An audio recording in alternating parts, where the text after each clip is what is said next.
आज का हमारा टॉपिक है test cross and back cross किसे कहते हैं। टेस्ट क्रॉस क्या होता है, बैक क्रॉस क्या होता है, तो ध्यान समझिएगा, इंपॉर्टेंट पॉइंट है। यहाँ पे लिखा हुआ है, जब F1 जनरेशन का क्रॉस उसके डोमिनेंट या रेशियो पेरेंट से कराया जाता है तो इसे बैक क्रॉस या फिर इसे आउट क्रॉस भी कहते हैं। लेकिन जब F1 जनरेशन का क्रॉस उसके रेसिव पेरेंट से कराते हैं तो इसी बैक क्रॉस को टेस्ट क्रॉस कहते हैं। फिर समझिएगा, यहाँ पे क्या लिखा हुआ है, जब F1 जनरेशन का क्रॉस उसके डोमिनेंट या रेसिव पेरेंट से कराते हैं तो इसे बैक क्रॉस या फिर इसे आउट क्रॉस भी कहते हैं। लेकिन जब F1 जनरेशन का क्रॉस उसके रेसिव पेरेंट से कराते हैं तो इसी बैक क्रॉस को टेस्ट क्रॉस कहते हैं। अभी देखो, आगे पढ़िए, आप आगे से पूरा क्लियर हो जाएगा। यहाँ पे एक नोट पॉइंट करके लिखा हुआ है, काफ़ी इंपॉर्टेंट पॉइंट है। यहाँ पे नोट पॉइंट करके लिखा हुआ है, यहाँ पे लिखा हुआ है, सभी टेस्ट क्रॉस बैक क्रॉस होते हैं लेकिन सभी बैक क्रॉस टेस्ट क्रॉस नहीं होते हैं। क्या लिखा हुआ है, सभी टेस्ट क्रॉस बैक क्रॉस होते हैं लेकिन सभी बैक क्रॉस टेस्ट क्रॉस नहीं होते हैं। अभी पूरा क्लियर हो जाएगा। अभी दोनों चीज़ यहाँ पे दिया हुआ क्रॉस, यहाँ पे क्लियर हो जाएगा आपका। देखिए दिया हुआ क्रॉस, ये भी काफ़ी इंपॉर्टेंट क्रॉस है। ये क्या दिया हुआ है, ये हमारी P1 यानी क्या है, पेरेंट्स। इसमें हमारी मियासिस हुई, ये मियासिस हुई, फिर एक क्रॉस हुआ, पहले दूसरे से। तो ये हमारी जो निकल के आई, ये हमारी क्या है, ये हमारी है F1 जनरेशन।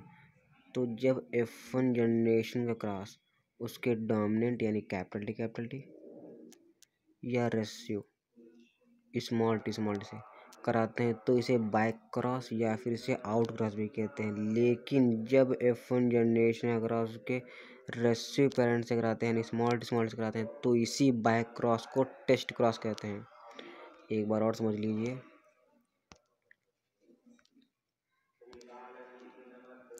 जब F1 जनरेशन का क्रॉस उसके डोमिनेंट कैपिटल थे या रेशियो स्मॉल टी से कराते हैं तो इसे बैक क्रॉस या फिर इसे आउट क्रॉस भी कहते हैं। लेकिन जब F1 जनरेशन का क्रॉस उसके रेसिव पेरेंट्स यानी स्मॉल कराते हैं तो इसी बैक क्रॉस को टेस्ट क्रॉस कहते हैं। क्लियर, एक दो बार देखें समझ में आ जाएगा, फिर आगे देखते हैं। और यहाँ पे लिखा हुआ है, क्या एक फिनोटाइप के दो जीनोटाइप हो सकते हैं? हाँ, एक फिनोटाइप के दो जीनोटाइप हो सकते हैं। इसे टेस्ट क्रॉस के द्वारा समझाया सिद्ध किया जा सकता है। हम एक लक्षण लेते हैं, पौधे की लंबाई। हमारे पास दो पौधे लंबे कैपिटल टी होते हैं। आगे देखिए,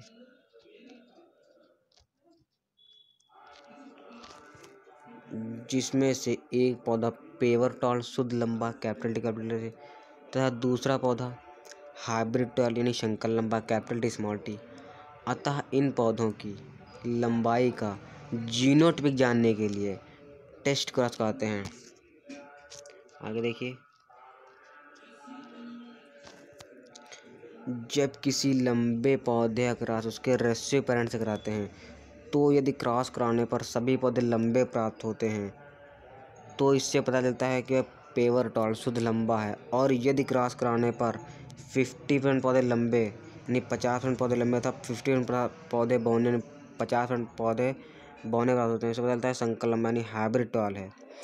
अतः टेस्ट क्रॉस के द्वारा स्पष्ट है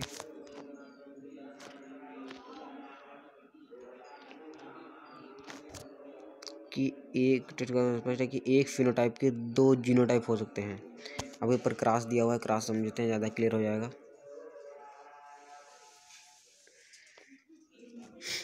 देखो यहाँ पे क्या है, हमारा कैपिटल क्या है, ये शुद्ध लंबा है। ये भी मैं क्या है, लंबा, ये लंबा तो है लेकिन ये क्या है, संकर लंबा है। ये हमारा क्या है, शुद्ध लंबा है।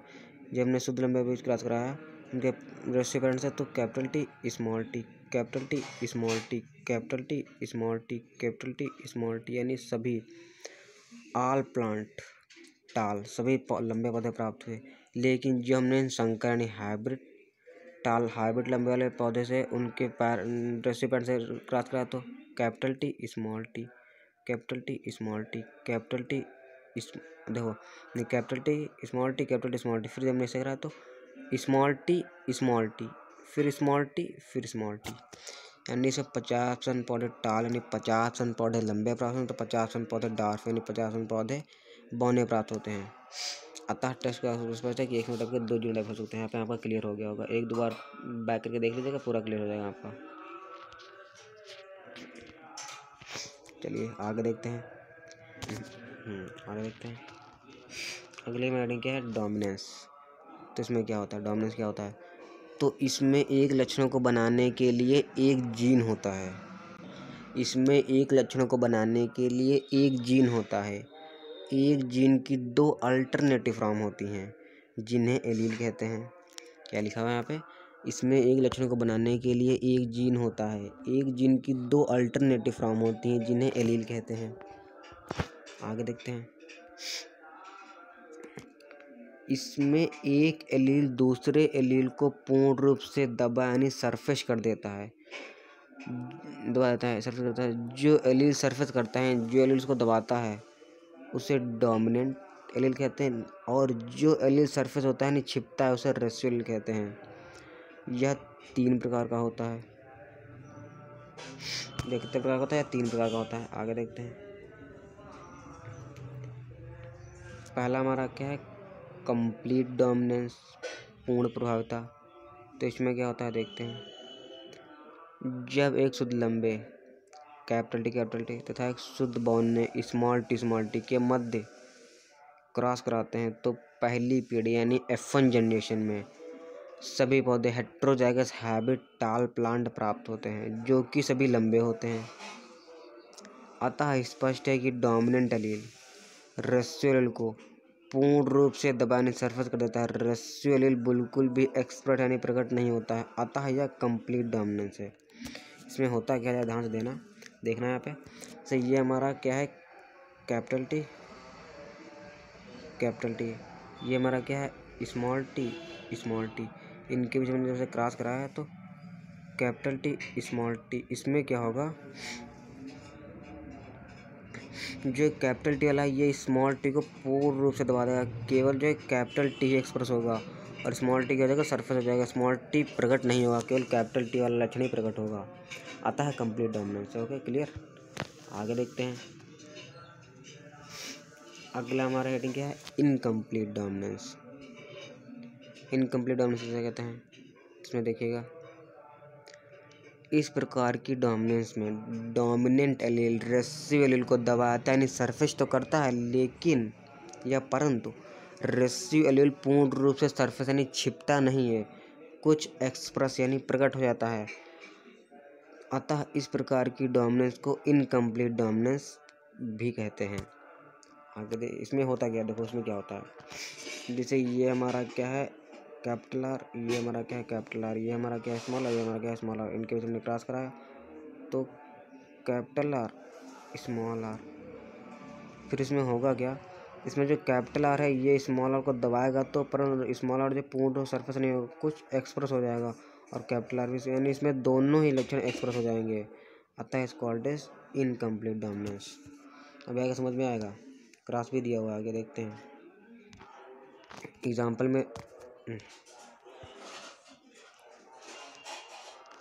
में लिखा हुआ है यहाँ पर देखो, मिराबिलियस, जलाशा, गुलाबांस। देखो यहाँ पर क्रॉस भी बाकायदा दिया हुआ है। देखो क्रॉस में देखते हैं क्या होता है। देखिए यहाँ पर क्रॉस दिया हुआ है। यहाँ पर क्या हुआ, कैपिटल आर ये कैसा हमारा शुद्ध लाल, और स्मॉल कैसा है, शुद्ध सफ़ेद है। इनमें क्या है, मियोसिस हुई।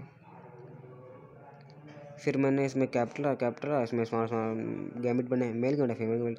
इसमें हमने क्रॉस कराया, कैपिटल आर पहले को पहले से कैपिटल आर स्मॉल आर, तो कैपिटल आर स्मॉल आर, फिर पहले को दूसरे से कैपिटल आर स्मॉल आर, फिर दूसरे को पहले से कैपिटल आर स्मॉल, फिर दूसरे को दूसरे से कैपिटल आर स्मॉल आर। ये हमारी क्या निकली, F1 जनरेशन, फर्स्ट पीढ़ी F1 जनरेशन। तो इसमें जो निकला है ये हमारा कैपिटल आर और स्मॉल आर। इसमें क्या है, ये दोनों लक्षण प्रकट हो जाएंगे, ना कैपिटल आर सरफेस होगा ना स्मॉल आर सरफेस होगा, छिपेगा। दोनों ही अपना करेक्टर जो एक्सप्रेस करेंगे। इस कॉल्ड इज इनकम्प्लीट डोमिनेंस। इसमें होना क्या चाहिए था, हमने लाल और सफ़ेद वाले पौधे को क्रॉस कराया, तो इसमें जो है कैपिटल आर ये था, कैपिटल ये जो है स्मॉल को दबाया था, पर यहाँ पर क्या स्मॉल को नहीं दबा पाया, यहाँ पे स्मॉल आर भी प्रकट हो गया। यहाँ पर से लाल फूल होने चाहिए तो कैपिटल दबाया था, कैपिटल अगर दबाया था यहाँ पे लाल फूल होते हैं, लेकिन यहाँ पे लाल नहीं होते हैं, ना सफ़ेद होते हैं। यहाँ पे फूल कैसे होते हैं, यहाँ पे लिखा हुआ है एक लाइन, ये भी पढ़ लेना, काफ़ी इंपॉर्टेंट लाइन है।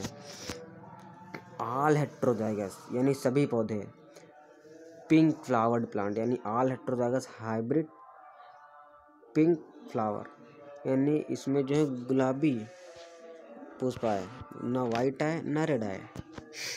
चलो आगे देखते हैं।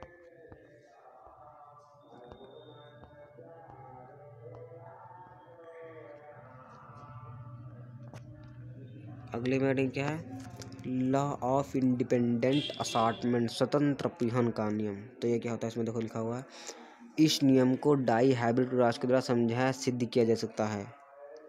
इस नियम के अनुसार प्रत्येक लक्षण के दोनों एलील से इंडिपेंडेंट असार्टमेंट करते हैं, अर्थात मियोसिस के समय मेटाफेजिक पेड़ पर क्रोमोसोम के अरेंज होने का क्रम एक दूसरे से पृथक होता है। आगे देखते हैं।